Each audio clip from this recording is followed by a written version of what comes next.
y arrancamos.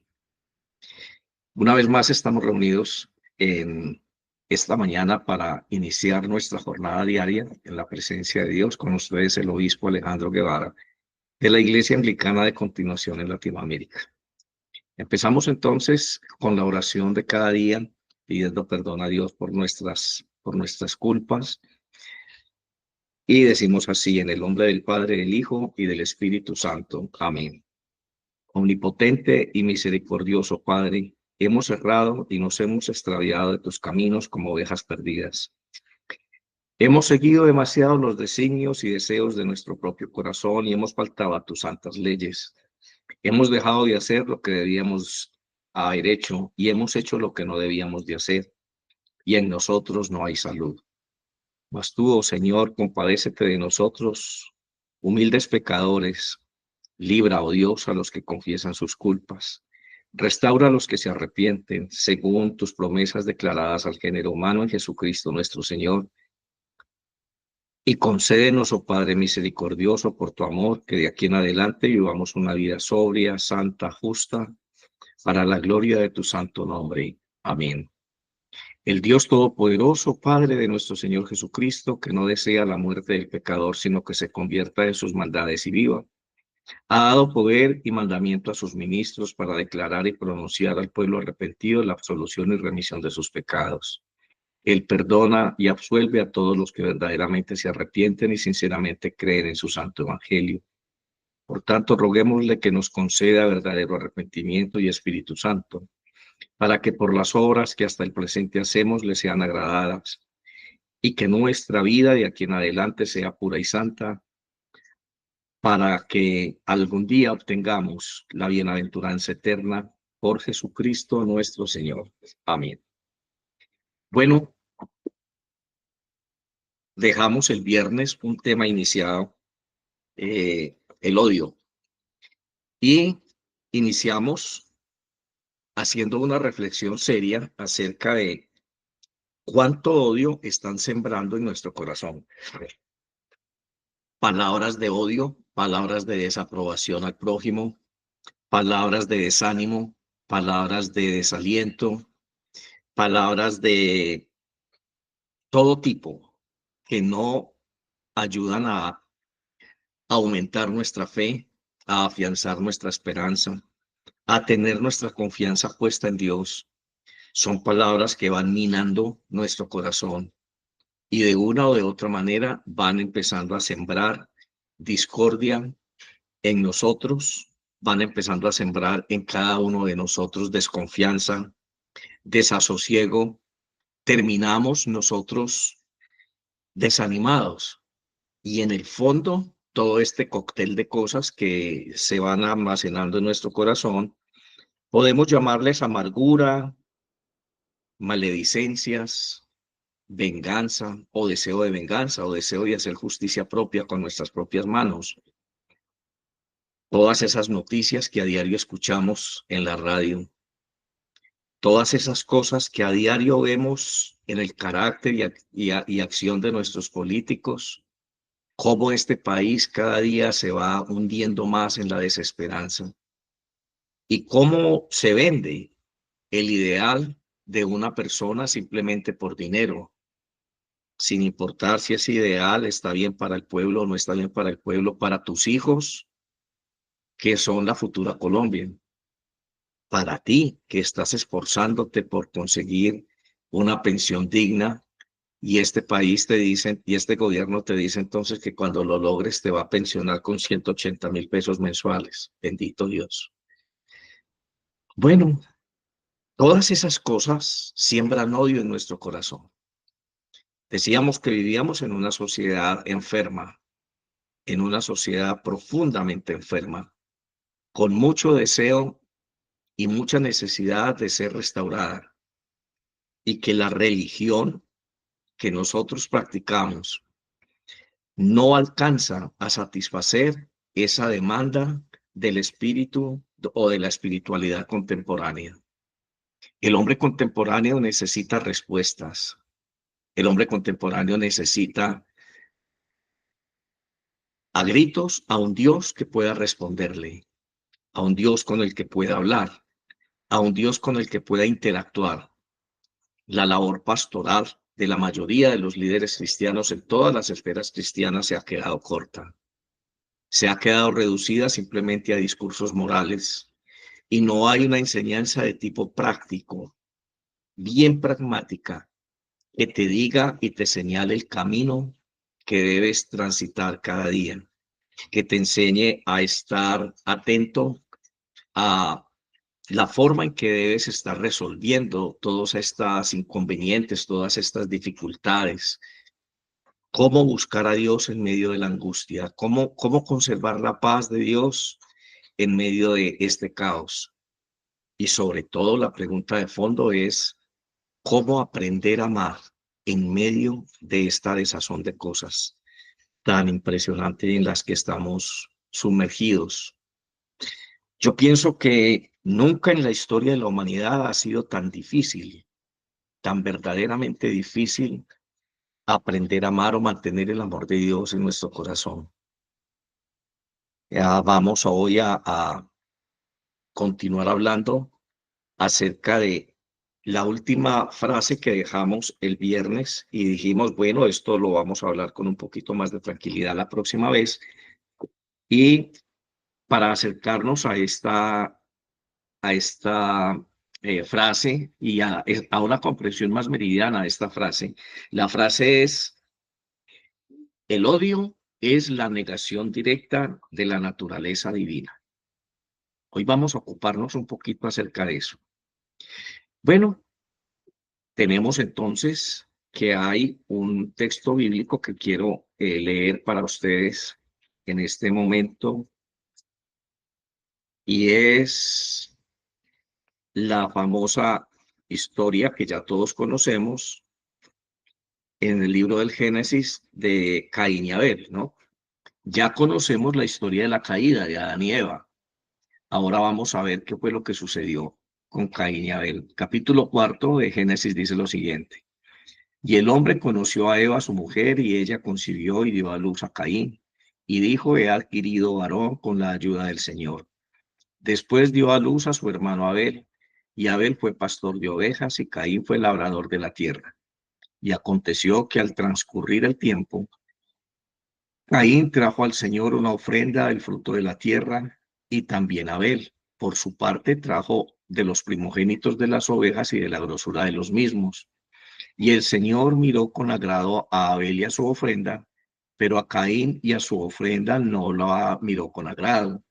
Y Caín se enojó mucho y su semblante se demudó. Y entonces el Señor le dijo a Caín, ¿por qué estás enojado? ¿Y por qué has denudado tu semblante? Si haces el bien, no serás aceptado. Y si no haces el bien, el pecado yace a la puerta y te codicia, pero tú debes dominarlo. Y Caín dijo a su hermano Abel, vayamos al campo. Y aconteció que cuando estaban en el campo, Caín se levantó contra su hermano Abel y lo mató. Bueno, el pecado de Adán y de Eva afectó algo muy importante que nosotros no podemos perder de vista y que nos lo recalca claramente la escritura. Y es que nos dice que el hombre fue hecho a imagen y semejanza de Dios. Y el pecado de Adán y de Eva tuvo una consecuencia bien particular en esto de la semejanza y la imagen de Dios en nosotros. Vamos a mirar aquí rápidamente qué fue lo que eso hizo en la naturaleza humana. Ser hechos a la imagen de Dios suele entenderse como que señala el sentido de que somos como Dios, de alguna manera. Aunque Él es el creador y nosotros sus criaturas, y aunque Él nos trasciende en cuanto a su ser, poder y gloria, con todo hay cierto sentido en el que nosotros somos como Él. Hay cierta analogía entre Dios y nosotros los hombres. Dios es un ser inteligente y moral, y nosotros también somos agentes equipados con una mente, un corazón y una voluntad. Estas facultades hacen posible que nosotros reflejemos la santidad de Dios, la cual era nuestra vocación antes del pecado. Bueno, el pecado nos separó a nosotros de la amistad con Dios. Causó un daño muy grande en la estructura creacional nuestra. El pecado deterioró la forma en que nosotros reflejamos la imagen y la semejanza de Dios. Una forma muy práctica de reconocer la imagen y la semejanza de Dios en nosotros es la siguiente. Dios Padre es el creador. Él concibe lo que ha de ser llamado a la existencia. De hecho, Él llama a la existencia lo que no existe. El primero concibe un proyecto creacional en su corazón y luego el verbo lo pronuncia este proyecto, este deseo de Dios, y el Espíritu Santo entonces crea. El poder de Dios centrado en el Espíritu Santo crea entonces lo que Dios tiene en su corazón. Usted y yo tenemos una señal, una chispa del Padre en nosotros, porque usted y yo también somos seres inteligentes y podemos crear. Usted y yo podemos diseñar proyectos, idear cosas y trabajar con nuestras manos, comunicar esa idea que tenemos de creación, ese proyecto que tenemos en nuestra mente, comunicarlo adecuadamente, comunicárnoslo a nosotros mismos y comunicarlo a los demás y trabajar para hacerlo una realidad. En ese sentido, esa facultad de comunicar lo que hay dentro de nosotros, esa vida interior, esa imagen interior que nosotros tenemos, es también la manifestación del Hijo, que es el Verbo. Y la llamada trascendencia, esa parte nuestra que siempre nos lleva a buscar lo que está más allá de todo lo que vemos, que nos hace trascender, que nos hace sublimar sentimientos como el amor, como el afecto, la solidaridad. Todas esas manifestaciones nobles son producto del destello del Espíritu Santo en nosotros. Aquello que nos conecta con la divinidad, como quiera que sea. Todo hombre está orientado a la divinidad. Así que de esa manera nosotros podemos descubrir en nosotros esa presencia, esa chispa de la divinidad, algo que no alcanzó a destruir el pecado. El pecado destruyó la forma en que nosotros estábamos reflejando la gloria, la gloria de Dios y su santidad, la forma en que nosotros nos podíamos comunicar con Dios diáfanamente y sin ningún inconveniente. Ahora tenemos, después del pecado, la conciencia del mal. Tenemos esa malicia en nuestra forma de construir ideas y pensamientos, pero no así perdimos nosotros esa estructura moral y esa estructura de inteligencia que Dios nos dio. Eso todavía prevalece y es allí donde Dios quiere afectar nuestra conciencia. Es allí donde Dios quiere sembrar ese llamado a la salvación que Él nos hace a través del Evangelio. Y es desde allí que Él quiere reforzar esa conducta moral, esa inteligencia y esa moral que hay en nosotros, esa ética, a través de un camino, a través de un método específico. Y ese método se llama Cristo Jesús, el gran amigo, aquel que ya no nos dice siervos, sino amigos, aquel que dijo que es el camino, la verdad y la vida, aquel que hizo posible que nosotros, como seres humanos, también podamos seguir sus pasos e igual que Él, llegar a la presencia del Padre. Él es el camino. Así que el mal es una decisión del ser, porque nosotros somos quienes decidimos qué hacemos o qué no hacemos. Como quiera que sea, el pecado logró afectar nuestra conciencia, pero no logró afectar nuestra voluntad. Seguimos siendo hijos de Dios, seguimos siendo imagen y semejanza divina y seguimos siendo autónomos. Ni el cielo te puede obligar a hacer el bien, ni tampoco el infierno puede obligarte a orar mal. Tú eres autónomo. Y desde esa autonomía que una vez Eva y Adán ejercieron de manera equívoca, desde allí tú tienes la oportunidad de corregir esa actitud, esa forma de decidir que tuvieron Adán y Eva. Tú hoy puedes renunciar a vivir una vida bajo el efecto del pecado, bajo el efecto del odio.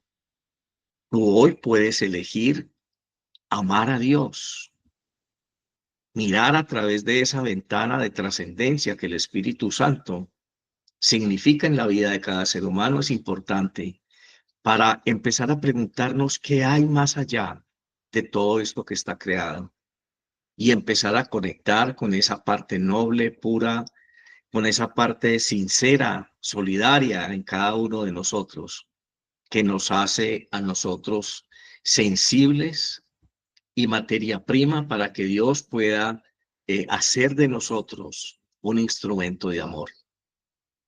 Conocer la vida de Cristo, conocer ese camino, esa verdad y esa vida.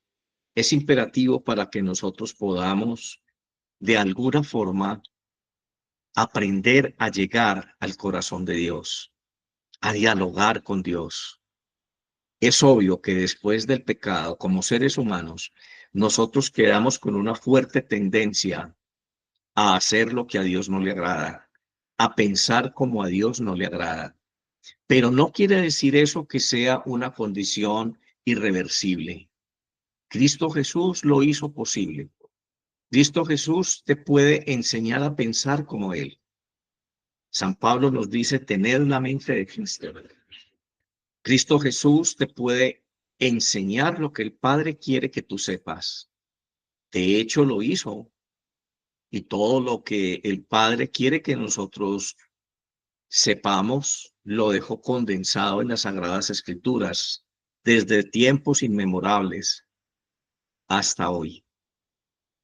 Allí está Dios. Así que tenemos una propuesta de este mundo malo, de este mundo corrupto, de este mundo que sigue las señales de la ambición, de la codicia, de la envidia, de este mundo que ha decidido negar la naturaleza de Dios en ellos, de este mundo que simplemente toca el nombre de Dios para sus fines particulares. Hay una observación que tengo y es muy personal en cuanto a la forma en que se nos presentó el Evangelio a nosotros, de una manera muy inadecuada, y eso que cuando digo inadecuada es simplemente una forma muy, muy, muy blanda de decirlo.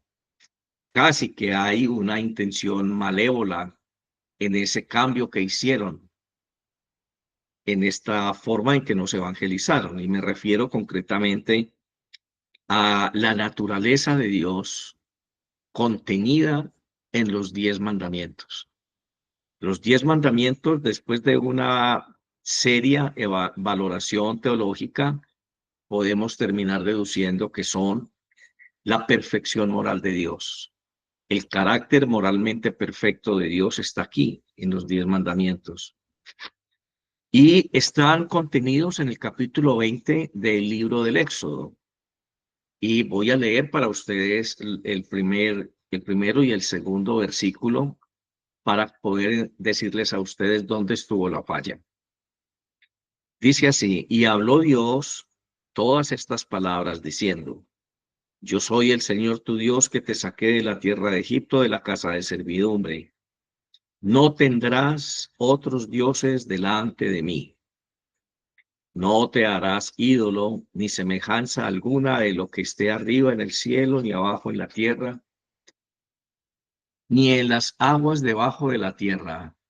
No los adorarás, no, ni les servirás, porque yo, el Señor, soy tu Dios y celoso, que castigo la iniquidad de los padres sobre los hijos hasta la tercera y cuarta generación de los que me aborrecen, y muestro misericordia a millares, a los que me aman y guardan mis mandamientos. Y luego dice, no tomarás el santo nombre de Dios en vano. En el catecismo tradicional, a usted le enseñaron que el primer mandamiento decía amar a Dios sobre todas las cosas. Y bueno, podemos decir que todo esto que acabamos de leer se podría condensar en esa frase, pero de alguna manera esa frase está obviando una alusión directa a la idolatría. El primer mandato debía de ser no idolatrar. Dice, no tendrás otros dioses ajenos delante de mí, no te harás ningún ídolo, ni semejanza alguna de lo que hay arriba en el cielo, ni abajo en la tierra, ni debajo de la tierra, ni en las aguas debajo de la tierra, y no los adorarás ni les servirás, porque yo soy un Dios celoso que castigo a la iniquidad de los padres sobre los hijos hasta la tercera y cuarta generación de los que me aborrecen. Y muestro misericordia a millares a los que me aman y guardan mis mandamientos. No idolatrar. La idolatría se expresa en aquella tendencia a adjudicarle a las cosas hechas las cualidades divinas. Todas aquellas filosofías que hacen de los astros, de la luna, las estrellas, del universo, una fuente de poder, de bendición, todas aquellas formas de idolatría donde usted se comunica con los muertos para pedir favores a Dios. Eso se llama espiritismo. Aparte de que se convierte en idolatría cuando usted termina haciendo esas imágenes de muertos a las cuales les dice santos y usted los pone y los ubica en un sitio especial con velas y les hace altares y los reverencia. Está usted rindiendo culto, está usted adorando o sirviendo a estas imágenes. Y Dios dice, no haga eso, porque el que hace eso, el que hace esas cosas, va a tener las consecuencias de sus actos hasta la tercera y cuarta generación de sus descendientes. Y yo no encuentro otra manera diferente para describir la forma en que la humanidad se degrada día a día. El hombre fue hecho para tener la mente de Dios y para gobernar la creación. El hombre desechó la mente de Dios, desechó la naturaleza divina y empezó a hacer de la creación lo que Dios no quería. Y hoy tenemos el calentamiento global, y hoy tenemos las guerras que son por territorios, y hoy tenemos el odio, y hoy tenemos la desesperanza, la amargura, la venganza y la maledicencia como producto de la idolatría. Cada uno de estos idólatras se acerca a un Dios específico, a pedirle a ese Dios específico que se haga su voluntad. Las personas asisten a los brujos, las personas asisten a centros de espiritismo, las personas buscan otras fuentes de poder fuera de Dios. Profetas del infierno están en este momento ejerciendo como ángeles de luz. Y si usted se pregunta en el fondo por qué una persona termina llegando a estos espacios, básicamente está buscando que esos dioses hagan su voluntad. Porque un verdadero hijo de Dios sujeta sus ambiciones, sujeta todas sus pretensiones a la voluntad de Dios. Un verdadero hijo de Dios pregunta a Dios, ¿cuál es tu voluntad para mí? ¿Qué debo hacer en esto? Pero no va a consultar otras fuentes de poder que son idolatría, que son hechicería, que son corrupción espiritual, para que ellos hagan la voluntad que Él tiene, que Él desea, perdón. Entonces, desde allí, desde esa falta de claridad, sí hace relación, porque dice en el versículo sexto, y yo soy el Dios que ama y muestro misericordia a millares a los que me aman y guardan mis mandamientos. Pero antes de eso, estaba advirtiendo seriamente sobre la idolatría.